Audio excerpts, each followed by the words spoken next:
Hello, everyone, and welcome to the Dr. Music Podcast. Once again, thank you to my subscribers. If you are not a subscriber, please consider hitting that button so I can bring you wonderful guests like the one I have today, Miss Charlotte Wessels. Most will know Charlotte from her time in Delain, where was the vocalist for nearly 17 years. Since her departure from Delain, she has established herself as a solo artist as well as a creator on the Patreon platform. And I mention that because that is so important to what we're going to talk about today. She has been offering her supporters on that platform a song every month for quite some time. We're over 50 months, I think, now. Some of that work and much more is being released for a third solo album. Charlotte's latest album, The Obsession, comes out this Friday, September 20th, via Napalm Records. And Charlotte, thank you so much. Thanks for having me. Yeah, I'm excited. It's exciting to see this come out. You do all this work on the Patreon platform. You do so much for your supporters and your patrons there. A song every month is crazy when I think about it. It's wow. That is a lot of work. These songs, some of them have been sitting and maybe not done the way they are on the album, Yeah. but written, established for quite some time. It's got to feel good to get this out there in its final form. Yeah, it definitely feels good. And it's also with this record, with The Obsession, it's so much different than it was with the previous two records, Tales from 6 Feet Under, Volume 1 and 2. Mhm. Because for those albums, I wrote the songs, I put them on Patreon, and then after a while I thought, well, we got quite some songs here. The first album I really did purely because the Patreon was intended as a side project. Then it became my full-time thing when the band split. And then I thought, do I really want to be the kind of artist that only has their music behind a paywall? And I was like, no. So then I thought, okay, so maybe once in a while I put a number of songs together and I put them outside for people to listen to so that they can listen for free as well. And then we did vinyl and then we did the CD. But that was really the intention. It was kind of like it just got out of hand. And this album is like very different from that because everything on this album was very, very intentional. Like after doing the song every month for 2 years and experimenting. I mean, I was teaching myself production, which I had not done before. So I experimented a lot and I was kind of dipping my feet in different genres because I had worked in symphonic metal for so long that was interesting and exciting to me.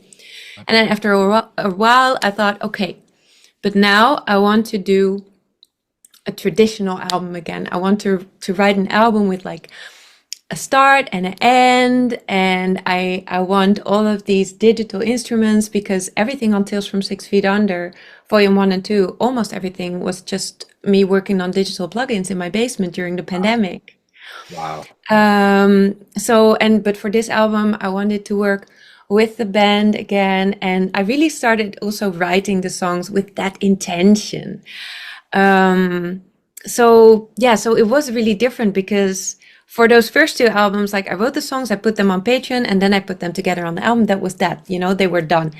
And here I wrote the songs, I put them on Patreon, and that was actually the beginning of the process for this album because then I started rewriting and rearranging and then bringing the band into this. And Timo Somers, the guitarist, he did a lot of rearranging as well and taking my MIDI guitars and making them like huge, massive guitar arrangements. And everyone performed their parts like really, really fantastic. And I had other people, Vikram Shankar came in and did like orchestrations and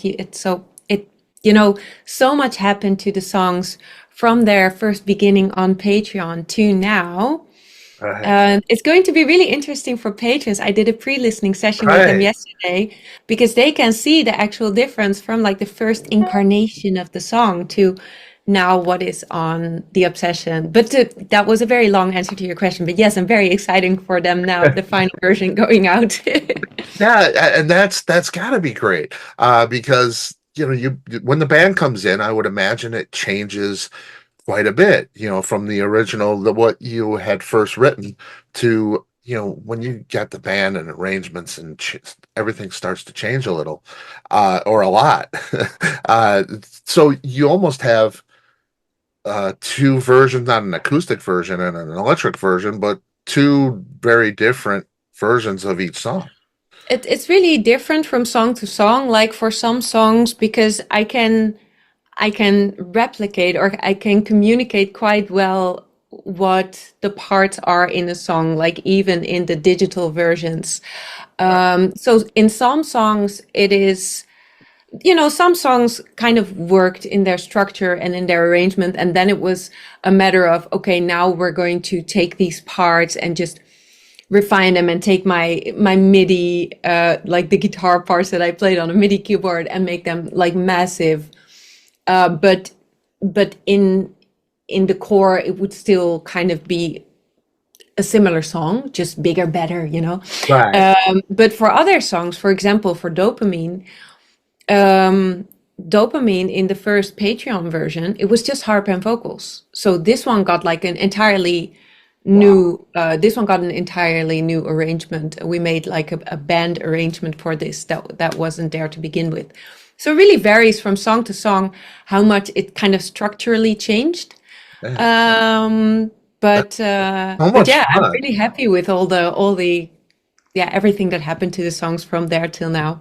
That's got to be so much fun. That you created this, digitally, and then when Yeah, the band comes in, just to hear that, to come hear it come to alive. life. Yeah, Yeah, yeah, yeah, really absolutely beautiful. wonderful. And it really felt like I've had some people asking me like, wasn't it also kind of scary like to have them and then to kind of give it out? But like everything that happened to the songs in this process felt like it really felt like a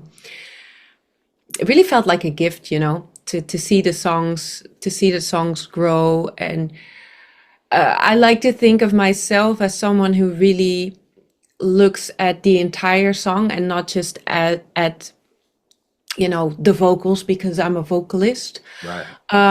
But it is the part where I'm most specialized. So in the way that I build the arrangements, like I will have, whether I wanted to or not, I will have the most focus on like the vocal arrangement. Sure. And what I think is wonderful in this album is like every part of this album, like every part has been scrutinized over by someone who has that as their speciality. And I really love how everything, like every note on this album is so intentional. And I think you can, like, I really feel that when I listen to it, like, oh, here's that little thing, here's that little thing. And yeah, That's awesome. And I wanted to ask you about that, the intention of the album, because it seems really extremely introspective and personal. yeah, So much of this record, that was all intentional. When you started out, you wanted to make something personal. yeah, Yeah. yeah.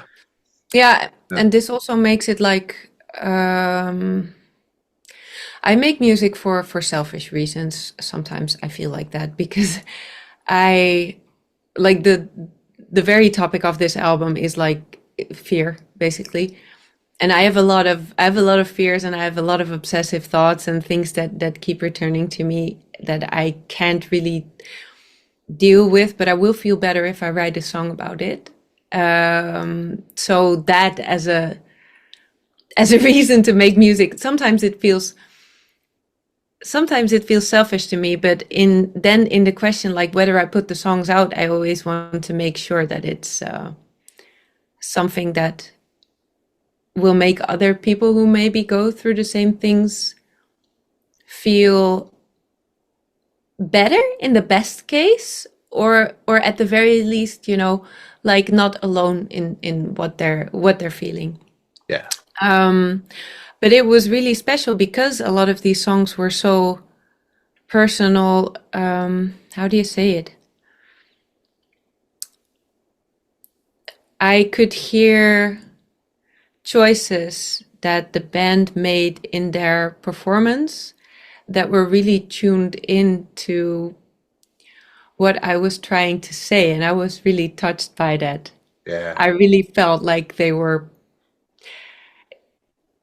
giving me like a push in my back, you know. In the crying room, for example, Uh, there is this part where I sing like the small bridge, and Timos is about to start his solo, but he does like this little part where he cries on his guitar. I cannot explain it any different, you know, and it feels so that song, I know.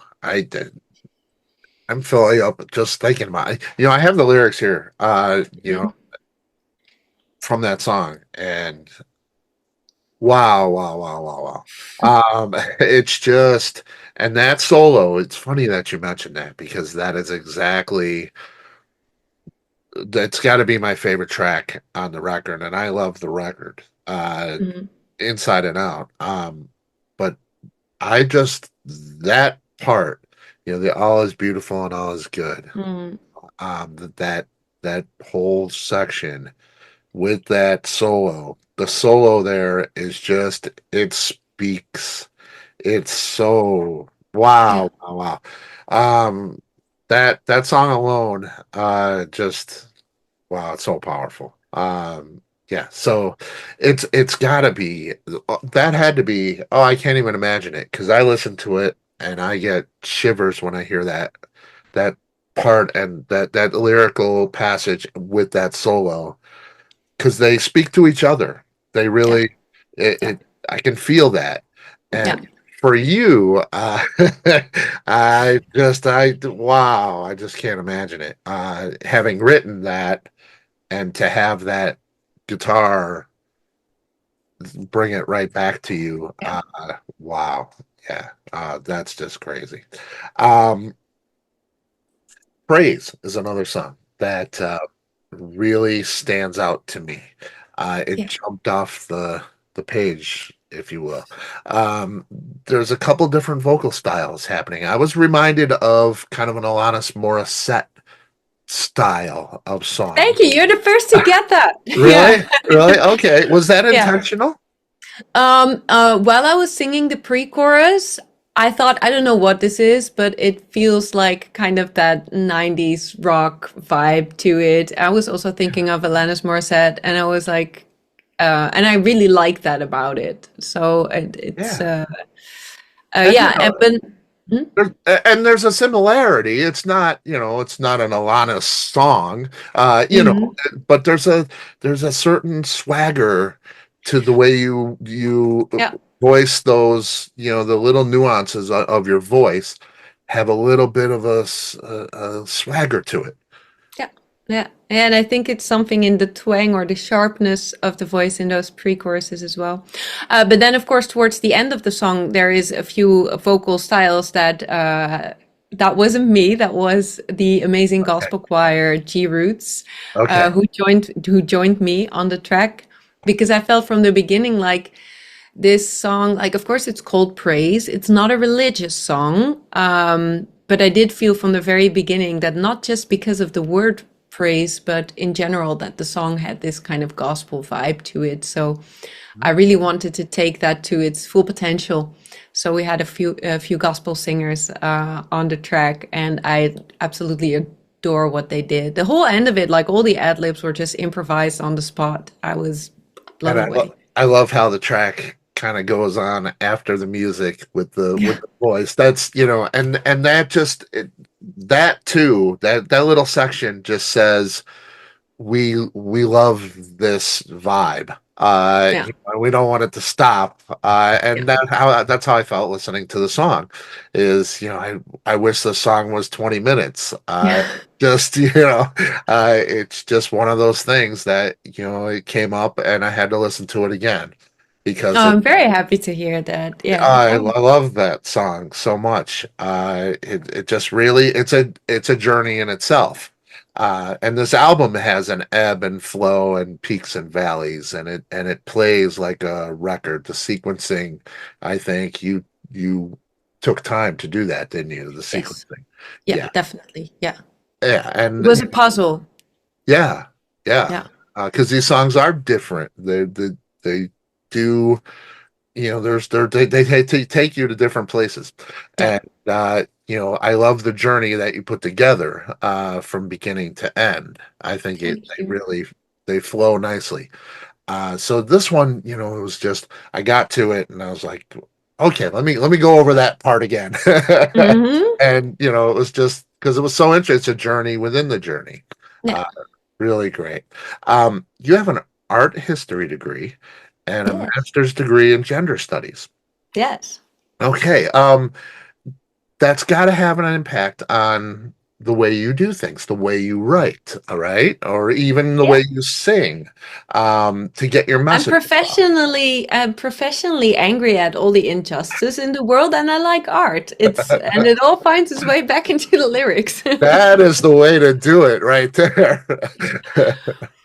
Yeah, Um, that yeah, has but to it have. certainly does. It certainly does, and like there is a lot of referencing on the album that I probably wouldn't be as obsessed with those sources as I am if it wasn't for my art history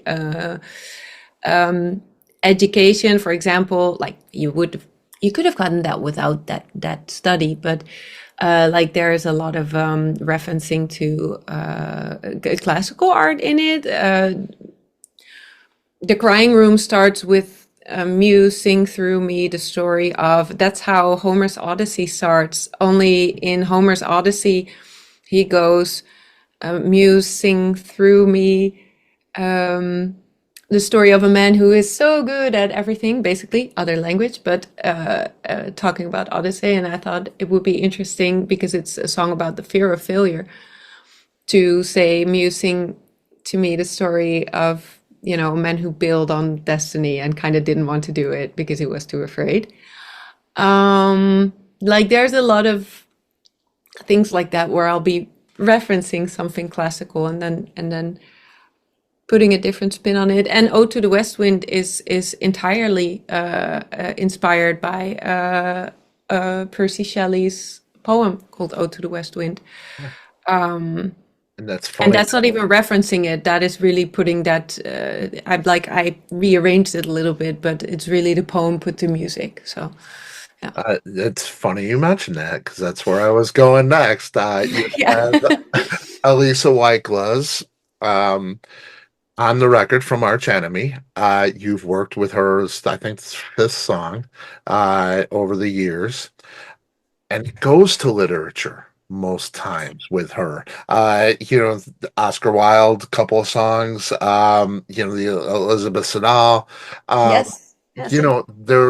there's a thing with her in particular. I mean, you do it Yeah, anyway, but hers are always. Are both of you? Do you pick a piece of literature or poetry I and rem let present me it with think. her and work it, or does it just happen? The first collaboration that we did together was not based on literature. It was actually based on a theory in economics. It was about the tragedy of the commons. Yeah, yeah. And after that, like it was still sort of coincidental. It was Hansa Gold had like a part of Oscar Wilde in it, and I think the first one that was really intentional was the Elizabeth Siddal one. Like there, we really went on the lookout for, okay, what do we want to do, like specifically. And I don't know. Yeah, Fool's Parade was Oscar Wilde Yeah. again. But by now I feel like, okay, but this is our. Oh, look, he's being cute. It sure is. But by now, oh, people are just hearing this, right? So the puppy is being very cute in the background of this interview. Yeah, but so by now I feel like this is our thing, that we do songs based on famous poetry. So when I did I put this out as a Patreon song, and on that version, she wasn't singing yet. But when I was in the stage of finishing up the song, I was already thinking like this would be amazing with Alissa on it, and I could already kind of hear like parts of the harmonies where I was like, oh, this would be really great if we sang it together. And there were parts where I envisioned her scream. So Yeah. So I was really happy that she was on board to join in on this one. And yeah, collaboration number 5, famous poem, collaboration number 4. It's pretty cool. And I think about her voice, and it's quite different than yours. It's different tone. She is kind of known for her growl scream Yeah. thing. Um, is it easier to collaborate with someone like that who is a lot different? The vocal arrangements and things, are they easier when there's that contrast? Or, you have someone like Simone on the record who is very similar. You guys have a similar vocal style and tone. I think when it comes to Alissa's clean vocals and my clean vocals, like purely from a technical from a technical point of view, there's less EQing needed to make them blend really well. Mhm. Um, but yeah, she's phenomenal in the screams, Yeah, and in her clean vocals as well. right. Um, and for Simone, her voice is actually like a little bit like rounder than mine. Mine is much sharper. So this actually often needs more work to, weirdly, Uh, but that often needs more work to make it blend in a recording like this. Because like the sharpness has a tendency to sound like a little louder while she's actually singing louder in volumes. I will not bore you with the technical no, no, stuff, but that I love that. I love to hear those things. yeah, Because we hear the finished product, yeah. and it sounds great, and it sounds, you just blend beautifully and everything.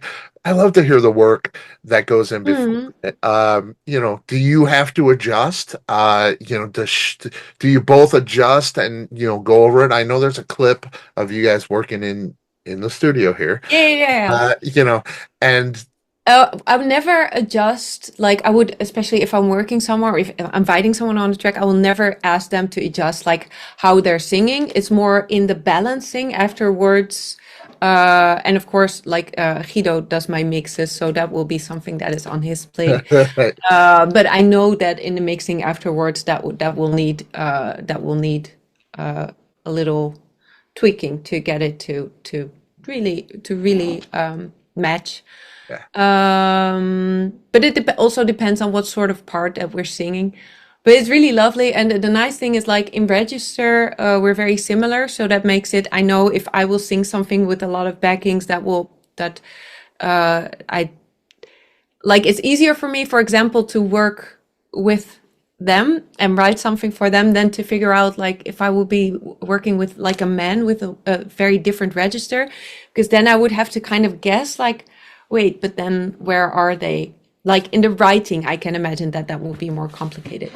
okay, Yeah. yeah, yeah. Um, had you now she from what I hear, Simone reached out to you after hearing that you were taking an antidepressant. Oh yeah.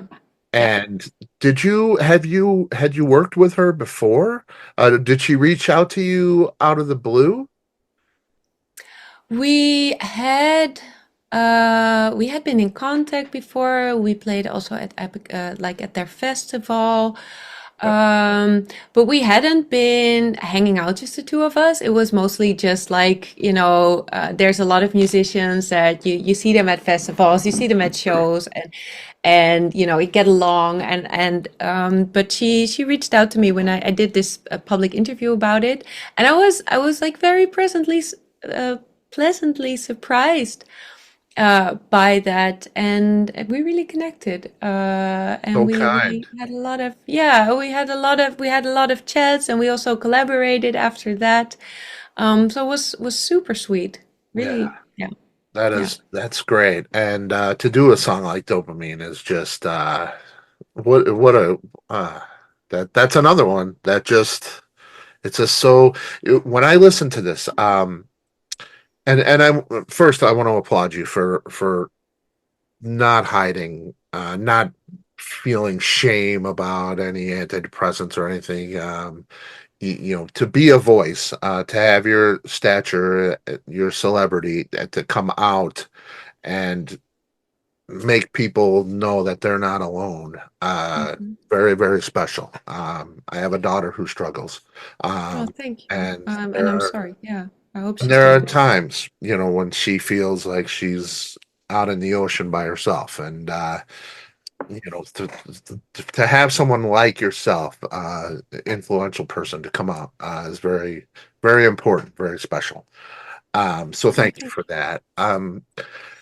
The I listen to Dopamine, and it feels like a pop song. I was reminded of Sorry. bless you, bless you. Thank you. Uh, I was reminded of the chorus. Mm. Um, So, a fun little backstory there. I actually wrote the initial, like even before the Patreon version, I wrote the initial version for a writing date that I had with two dance DJ producers. okay, And they like they put us together because I had also been doing like a hardstyle thing before that, and they put us together, and I wrote some songs in preparation of that, and I was going for like something poppy vibey that would work nice in an electronic vibe, and Dopamine was one of the songs. Because I was like, even if I do this, I still want it to be personal. It's not like if I'm writing for a different goal that I'm not going to put like something of myself in it. But they didn't want to hear it. They wanted me to top line on things that I mean, they weren't mean about it or something, but they just wanted right. me to top line on things that they had. And I was there afterwards and I was like, yeah, but I really like that one. So I guess I'll just do it myself.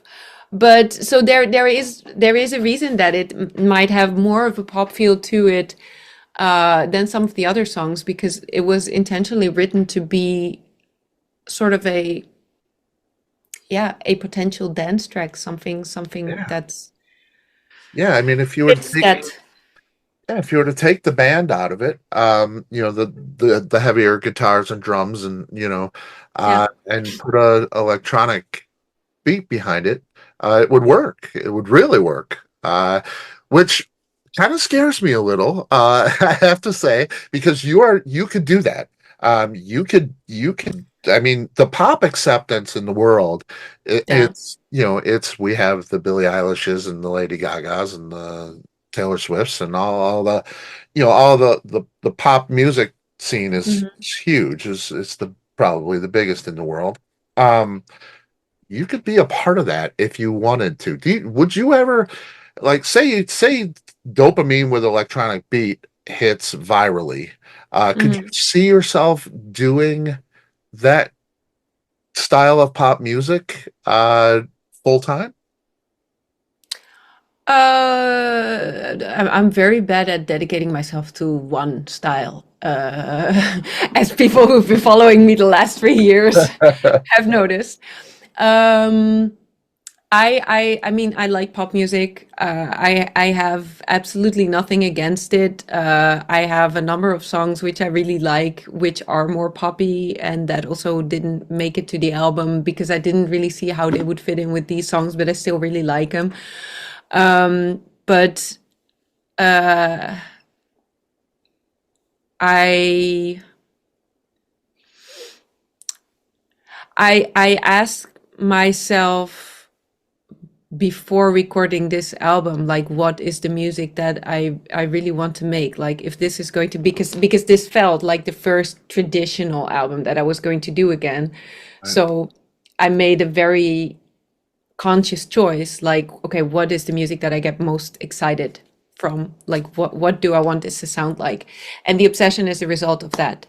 So if something went absolutely viral, like I'm not saying that I wouldn't write that way for a while, but I've made like a very like I've recently asked myself what I really want to do, and that's not that. So yeah. Well, that's good. We love you in the metal world for Yeah. sure. You I do do the version that you're speaking of, so hypothetically, does exist. it does. Yes. Will we ever hear it? I think so. Maybe maybe. Yeah, who Patreon, knows? Patreon.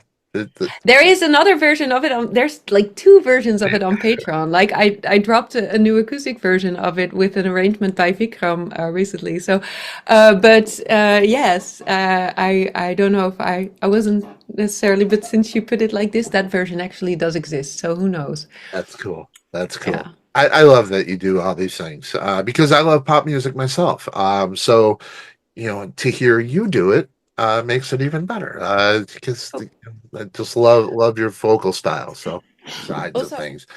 So the exorcism, I always listen to the music first before I Yeah. dive into what's actually being said.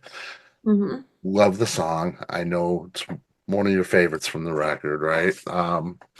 But the lyrics are very specific, very personal, like the whole record. But the specific nature of this has really got me curious.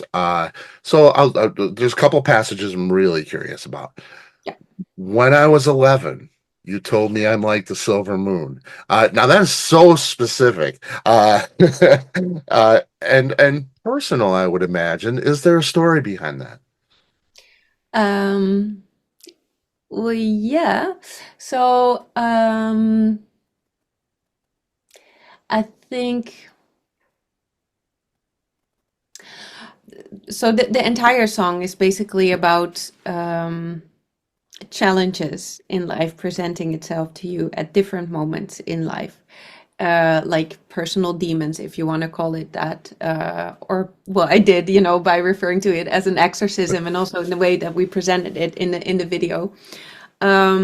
So it's kind of about these demons returning at different phases in life, and I had a moment when I was working on those lyrics of sort of frustrations where I thought, I thought that I had dealt with it. I went to therapy, I worked with it, I did the things, Hmm. and yet it returns. And that was a moment when I felt compelled to write this song about the different moments in life that it had presented itself to me. And for me, at that point, it was really, well, I was talking about my OCD and the different ways that it had presented itself. And when I was in my teenage years, I I had uh, I had an eating disorder, and now I'm realizing that that may have been just an expression of the obsessive part of the OCD.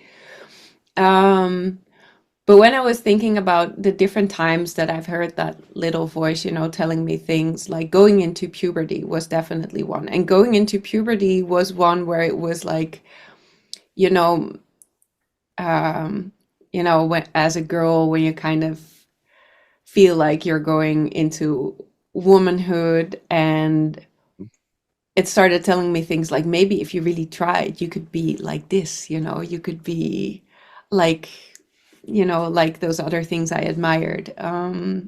Silver Moon was my metaphor, but it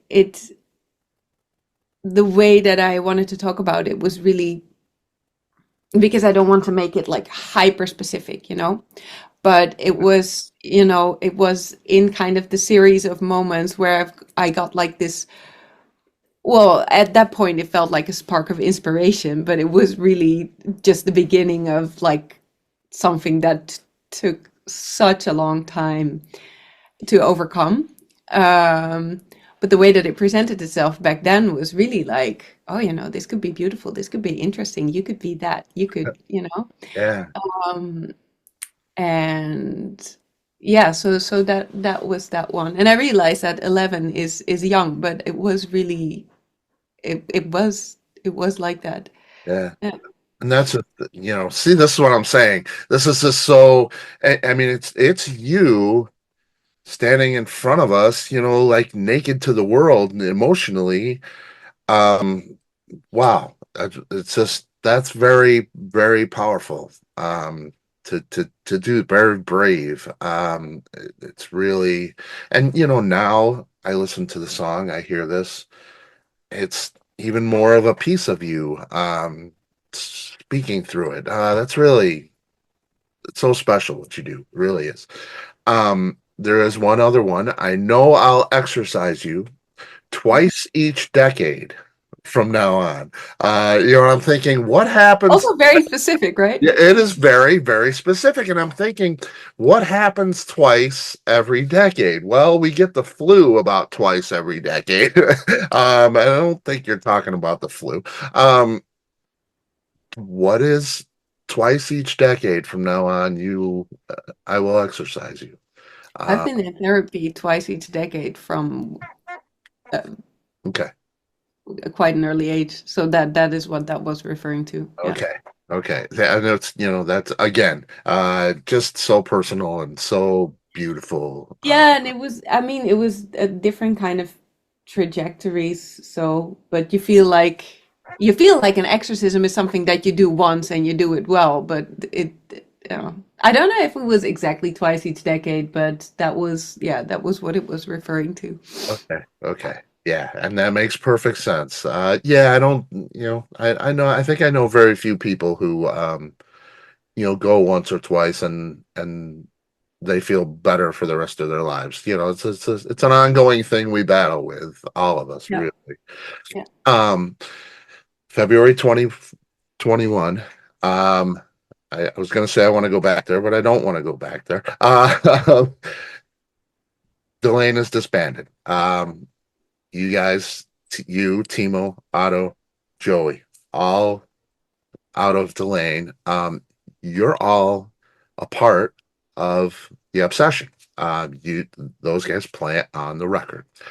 Um, on the outside looking in, this would appear to be more Delain than Delain is at this point. It's the Delain we know for so many years anyway. Um, how would you say the obsession is different from what you did with Delain? And did you make a conscious effort to make sure it was different? Um, I think rather than saying what's different, I think that, I mean, it's an obvious question, a logical question, because a part of the cast is the same. Uh, but I feel like it's an entirely different movie, that like the music is made in a different way, it's written in a different way, it's arranged in a different way, it's different teams and also different tasks within the teams. Like, so um, I think in that sense, it's different in what we've been trying to do. Yet, of course, people will be able to recognize our mannerisms in the way that we perform. So I think it's similar in the way that we perform, like in the way I sing, the way that this is, of course, this is not something that you change. Um, the songs themselves, I think, are just the main difference and the way that we got there. As for how conscious that was, like I am aware of it, of course, but I'm more aware of it through people um, who talk to me about it, like, hey, oh, this kind of sounds symphonic metal. Aren't you afraid that? Like, that's remarks that I've gotten when I was making some of the songs. So I'm very aware of it, of course, but I do feel that, I mean, the only way to do music and enjoy it in the long run is to do it authentically. So if what I wanted to do was closer to what Delain is doing, then I would have done it. If it was further away, then I also would have done it. I mean, look at my previous two compilation Right, albums. right. So while I'm very aware of it, I do not try to consciously either steer away from it or be close to it. Um, Yeah, yeah. there was never a time like in the recording where you said, Timo, that sounds a lot like what you did on such and such with Delane. Can we change that? No, I don't think so. Yeah, I think that no. yeah, yeah. It's all natural. And this No, record, I tried to be like very neutral on this in the sense of where when it comes to songwriting and when it comes to like the choices that you make, I just try to stay very close to the inspiration and what the song wants to do rather than what Yeah, and that's what it how sounds. that will be interpreted later on. Yeah. Yeah, I mean, it sounds like a totally different thing to me as a fan listening. I think the Delane themes were a little more fantasy and vague, whereas this is very much you. I mean, it is you presented to us in song. That's how I feel. I feel like your soul is really in this, lyrically and musically and just in every way. Um, so yeah, it's quite a bit different. And which is amazing to me, really, is why I asked the question, because it's the Delane I know, Yeah. but Yeah. it's not the Delane I know. So it's really amazing how you did that. It's really cool. Um, you got two great singers collaborating with you, with Simone and Alissa, um, and the choir singers, of course, with on Yes. praise. But there's so many vocalists out there that I think about, and and I had a chance to see Visions of Alanis with Clementine and Meek, and they blend so well, and they do this thing, and I'm thinking about, and opening for them was Illumashade with Fabi from Helveti. uh, just crazy. This is the first time I had heard her, seen her. Just amazing. All of these people, and then I'm doing something with Wind Rose, Francesco, uh, who was really rough. And I'm thinking to myself, boy, that would be an interesting collaboration with somebody like yourself, and that kind of a gritty Viking type of voice. Mm. Was there anyone else that you were tried to collaborate with, or was thinking about reaching out to?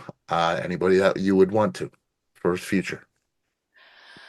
There was at one point, but we couldn't make it happen, unfortunately, not in time. You gotta I'm tell. also not saying who it Yeah, is I because was gonna maybe say, it will still, you gotta who tell us knows? who it is. You're not, are you? Yeah. Um, and then yeah, for the future, like I feel very lucky to have worked with, the folks that I have worked with. Absolutely. There's always people that it would be lovely to like yesterday I was at a show with from Anneke van Giersbergen.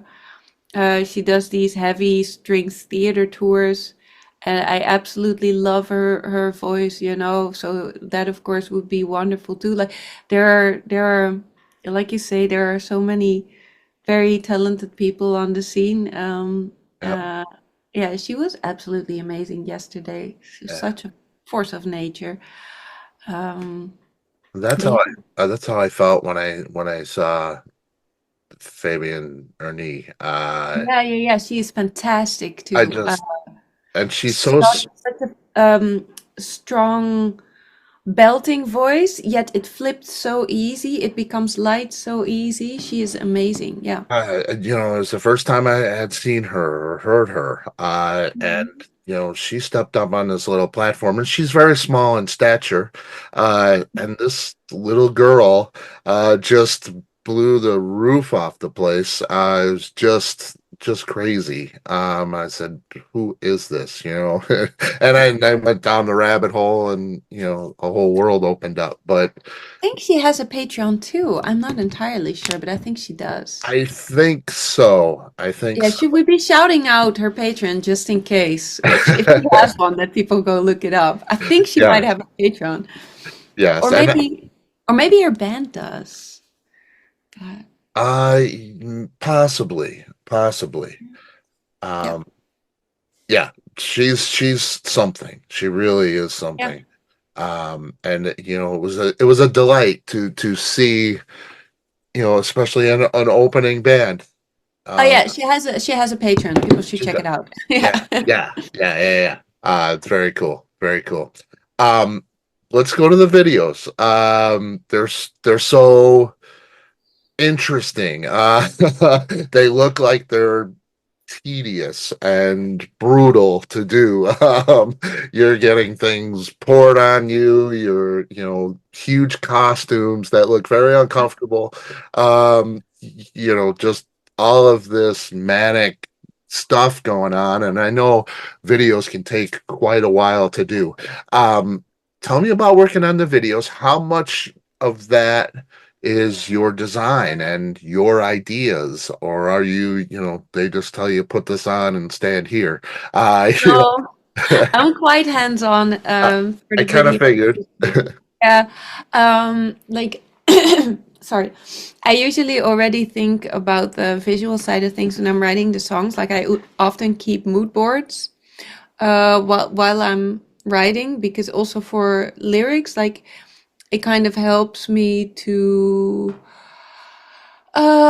visualize what I am writing about. Also, if you get stuck on lyrics, like it kind of helps like to involve all of your senses like in that way.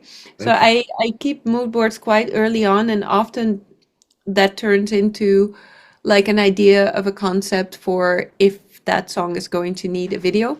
uh, Um, Let me mhm, interrupt you. Do you save of course. those? Yeah, I do. Will we ever see them? Some people have asked. I might drop them on the Patreon one day. Yeah, I mean I think that would be so interesting. I really Yeah. do. So I'm sorry, I didn't want to. No, of Go course, of course. ahead. Yeah. So yeah, so I keep the mood boards, and then is sometimes that kind of goes into into an idea for the videos. Usually I have like a concept or an idea or like a hook, a visual hook that I want to work from, and then I contact a team. Like I have several teams that I really like to work with. I love to work with Tim and with Claire from Blond and Blauw Films and with Video Inc. And usually I just go by because they all have kind of their own style and strength. So usually I go by, oh, this really feels like, this feels like a Claire video, or this feels like a Video Inc. video, and then I take them to whatever team I think would be the best fit. And then usually that's followed by they kind of all work differently. Sometimes we do like brainstorms and we make Pinterest boards and we make a plan from there. Video Inc. usually like we have like a brainstorm, and then they make like a video treatment, and we take it from there. So it kind of depends on who we're working with, but usually I have like for the latest video, for example, something that I really wanted to drive home was like the paintings. I wanted to have like like some scenes are based on a painting by Caspar David Friedrich, Wanderer Above the Sea of Fog. It's a painting from the Romantic era. The poem that the song is based on is from the Romantic era. All right. So and I wanted to kind of recreate that painting, but then fill it with trash, because the poem is very much about the force of nature and the legacy of the writer, and I thought that it would be nice to give that a spin and make it about our legacy on the natural world, but to kind of work with like images that everybody knows or at least subconsciously will recognize, like from those very famous paintings, but then fill them with trash basically, and make this weird like anachronism happen. So for example, for this video, like it was something that I was really probably sort of nagging on, like we should have like that shot for long enough, people should really realize it before we move on. So there's usually a few things that I'm really that I really need to have in there. but otherwise, like I work with creative teams that I really love and that I really trust. So I also try to go with the flow for much of it. But I'm just so invested in it, you know. I'm Yeah, always very that's hyped at that's the great. moment. I mean, there's a lot of I think there's a lot of people that, like, yeah, we got to do a video, and it's like, it's just so much work and hours of stuff, and they don't want And I say, like, for to. this album, we did 5 videos, like within a short time frame. That was definitely a lot. And that was also, like, I must also say, like, I'm happy that I don't have to plan for another video, like, in the next few weeks. Right. However, like, I'm really happy that we got to do all of those, and I'm really happy about how they turned out. But it Yeah. is exhausting. I mean, if you're that invested, it is exhausting. Like, Oh, yeah. yeah. Yeah. I mean, I don't like you say, I mean, and then you go to your Patreon, and there's this extensive writing that you do, and it's just, I mean, where do you find the time to do all this? It's crazy. I barely sleep. It's it's very inspirational, actually. It's very nice. Thank you. I see this is Charlotte Wessels playlists. Um, and where would you want somebody to start with your catalog of work? There, you have so much work out there now. Um, is there a recorded performance that you're most proud of? Something that you would want to represent you? If somebody had, time for one song to represent you and your voice and what you do, is there one piece? I think I would definitely go like with something from the obsession, and then depending on who they are, I would either maybe let them,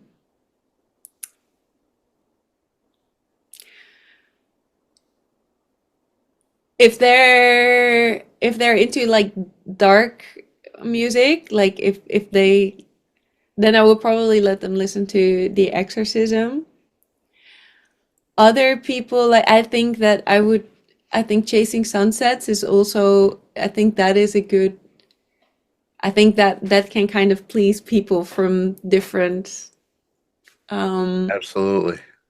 and maybe there's also certain listeners that I would let them listen to praise. Um, yeah, but also suffer. Don't make me pick one. Yeah, The more I listen to the record, the more that, because there's always, when you first listen to a record, for me, oh, yeah, there's always that A list of songs that hit you right away. And then hopefully the other yeah. ones creep up slowly. Mhm. Um, and this is happening with all the rest. Solstice. I don't know why. When I first listened to it, I thought, "Oh, that's cool," and moved on. Yeah, Now I really can't get past it. On my other times through, I yeah, stop and I listen again, and I stop and I listen again, because I'm finding so much interest within the song. And that is just a great thing when all of that happens. And that happens so much with this record. It's so special. Um, I I'm glad. know, was that? I'm glad to hear that. Yeah, and I think it's happening with a lot of people. When I see the remarks and comments on the Patreon, especially, people are feeling all of this stuff. Everybody's got a different thing that Yeah. touches them. It's crazy. I see the exorcism. You have a love for horror, right? Yes. Yeah. Um, do you have a favorite horror film? Does this and do these films, books, inspire you when you write? Yeah, yeah, I think so. Like, obviously, The Exorcism, it's like the OG. Yeah, totally. Um, but I also love, I love Suspiria, and I actually love the new Suspiria as well. I love folk horror, so movies like Midsummer, I really enjoyed them. Mhm. Very recently, I really loved Pearl, which was also an amazing film. Um, I mostly like I do not necessarily love like all branches of horror. Like I don't like the whole torture Right. thing. Like the Saw movies is that's not really my thing. Right. But I just like it when it's got like that dark aesthetic down. So, and that's probably also why I really loved Suspiria, because the dance scenes in that, it's so, and the end scene, it's so wildly grotesque and beautiful at the same time. It's like the combining of those things is kind of scary. And I think it's the same with Midsummer, which is like so aesthetically pleasing and light and beautiful with the flowers, and then at the same time it's absolutely horrible and dreadful.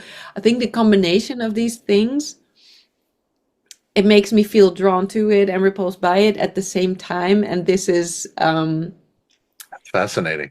fascinating. Yeah, that's really what it is. Yeah. So yeah, I do tend to go for like movies with like or like also fantasy horror, like Pan's Labyrinth was, I couldn't get that out of my head for such a long time after watching it. Yeah. But it was also absolutely brutal. It was absolutely beautiful and absolutely brutal. So Yeah. yeah, You ever think about doing a soundtrack for something like that? I mean that would be absolutely wonderful. Um, Sometimes I still think like I've written short stories. I kind of I would like to get back into writing, and I would like to write like I like to write scary stories. Awesome. Um, so More for the Patreon. yeah, exactly, That's exactly. cool. That's cool. Now I want to respect your time. Yeah, it's most, yeah. Um, I do want to ask about some of your tattoos. I always like to ask about this, and Sure. especially yourself, because I don't think you just get a pretty picture on yourself. There's something deeper for sure. And I don't see that many, but No. um, what is there one that's most important to you? One that you'd like to address here? Um, I can I can go through them quickly. Like this is an important one. This one's for my husband. It represents how many years we've been together, and I have to get new ones added because we've been together for a very long time. This one I got when I graduated, and also at the same time went through some exorcisms. Then I've got a crow on my shoulder for my inner goth girly, and that was also preparation for the weasel that I've got here. The weasel is because my last name Wessels, like it sounds kind of like Wezel in Dutch. mhm. And it's my siblings. It's kind of what we call each other every now and then. So it's kind of a family thing. Nice. And then I've got my drunken tour tattoo in my neck, which is not the prettiest one, but hey, you have to have a spontaneous drunk tour tattoo. So I love it. And I was right, of course. These are all great, wonderful things. Uh, it's really cool. Um, Charlotte, I don't know how to thank you.